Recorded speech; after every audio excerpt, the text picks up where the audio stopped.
Hi there, fitness and sports medicine professional Tony Colasano here to share with you information on my Crescendo player profile system. I've been in the industry for a long time, and one of the biggest things I see people mess up most is wasting their time and effort on the wrong stuff, working out and not getting results. I found that by identifying a person's most important area of need is an awesome strategy to truly get the most out of exercise.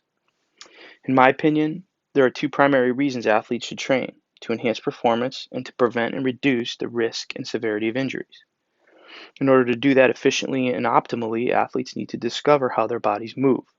Understanding movement opens all kinds of doors for an athlete.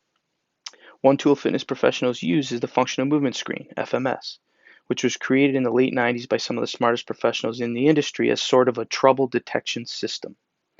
When used with athletes, the results were consistently so good that this system just took off and is used by most of the best athletes in the world in all sports. In 2003, for golfers, Titleist invested in the concept, tweaked it specifically to assess the demands of the golf swing, and then built an impressive training facility in California called the Titleist Performance Institute. The success of TPI and the impact it had on helping the best golfers in the world sparked an interest in the baseball world. And just a few years ago, On Base U was formed. I was fortunate enough to be one of the first certified in Massachusetts. I learned the program with fitness professionals and coaches from the Boston Red Sox, UCLA softball, Baltimore Orioles, Dominican coaches, European coaches.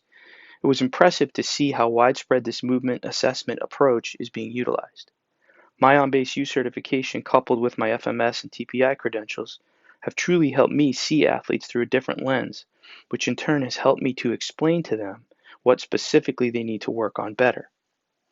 FMS, TPI, and on-base U are not just another trendy, fad, money-making scheme. They're legit professional organizations with proven results and advisory boards of the best minds in their respective sports. Eric Cressey is one of the go-to guys for major league pitchers. Dr. Tom House, Tom Brady's throwing coach, is one of the most well-respected coaches when it comes to understanding how to train the throwing shoulder. This stuff is current and it reflects what the most recent science supports in movement and performance.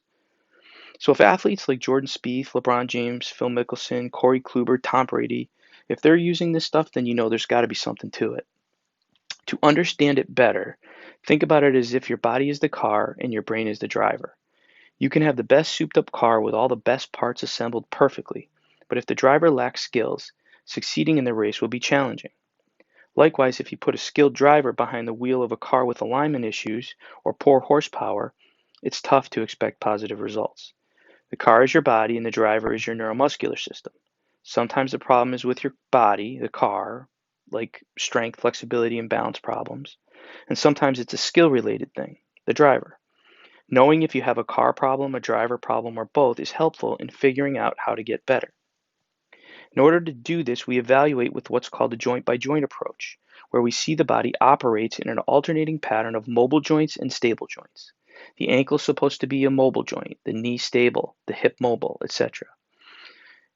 If for some reason a mobile joint is limited, maybe from either injury or lack of use, the joints above or below, which are supposed to be stable, are forced to make up for it and problems are created. Frequently, we see postural problems, typically from sitting where one might develop a forward head or weak glutes and a slouchy posture. One of the things we screen for is how an athlete's hip flexors and glutes are functioning.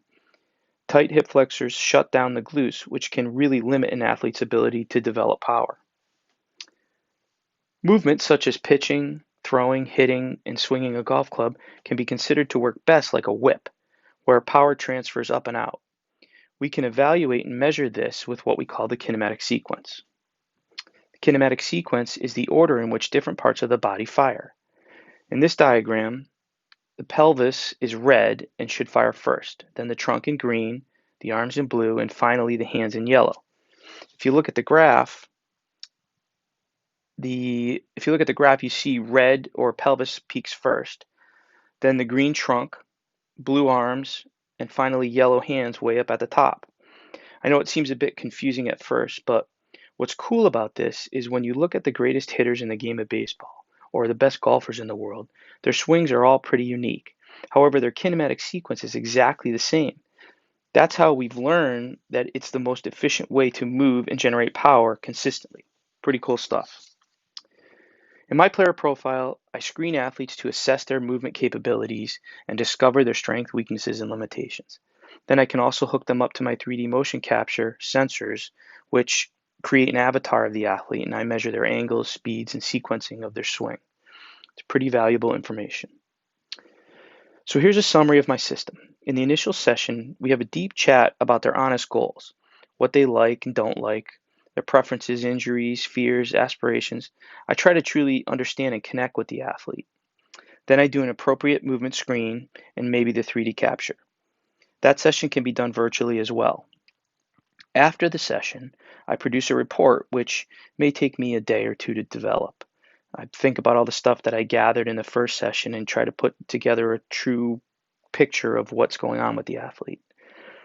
I recommend scheduling a second session for the review of the report and to really understand the findings. Or I can just email it to them if they don't want to have that session. Then, if the athlete wants me to write them a workout program, we'll schedule a third session to learn and go over the exercises and parameters. And then finally, athletes can implement the workouts independently, or we can try to find a time for me to train them virtually or in person. So thanks for listening, and reach out if you'd like to schedule a time for me to create your Crescendo player profile. Best way to reach me is probably through my website at www.tonycolasano.com.